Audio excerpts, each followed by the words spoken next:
நீங்கள் கடவுளிடம் வருவதற்கு, தைரியமாய் வருவதற்கு தம்முடைய ரத்தத்தினாலே உங்களை அவர் மன்னித்து உங்களை நீதிமானாக்கி இருக்கிறார்.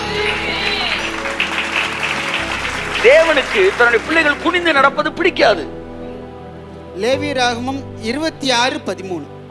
நீங்கள் எகிப்தியருக்கு அடிமைகளாயிராதபடிக்கு நான் அவர்கள் தேசத்திலிருந்து உங்களை புறப்பட பண்ணி உங்கள் நுகத்தடிகளை முறித்து உங்களை நிமிர்ந்து நடக்க பண்ணின உங்கள் தேவனாகிய கர்த்தர். உங்களை நிமிர்ந்து நடக்க பண்ணின உங்கள் தேவனாகிய கர்த்தர். கையெழுத்து. ஆமென். பெந்தேகோஸ்தே செய்தி என்னை குனிந்து நடக்க பண்ணியது. ஜிம்முக்கு போனா கூட நாங்க இப்படி செஞ்சுட்டு ஸ்தோத்திரம் ஆண்டவரே நாங்க இந்த பாதையில இருந்திருக்கோம் சார். போய் நாங்கள் ஒரு 3 பேர் இருந்திருக்கோம் சார் அந்த காலத்தில். இந்த மாதிரி அப்படியே நல்லா ஜிம்ல போய் நல்லா ஷோல்டர் அகலமாக்கிட்டு சண்டே ஆனவொன்னு அப்படியே எங்க பாஸ்டர் குனிய வச்சுருக்கோம்.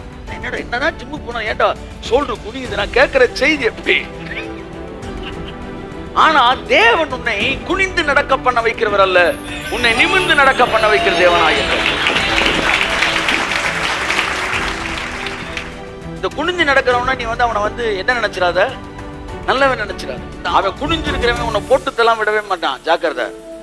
இந்த பாடி லாங்குவேஜ் எல்லாம் வச்சு ஒருத்தன் கேரக்டர், ஒருத்தன் நிமிர்ந்து நின்னா கூட அவன் பெரிய தாழ்மையிலவனா இருப்பான். அவனுக்கு தெரியாது. ஆமென். நிமிர்ந்து நிற்பது பெருமை அல்ல. முதல் அந்த பெந்தேகோஸ்தே மனையிலிருந்து வெளியில் வாருங்கள்.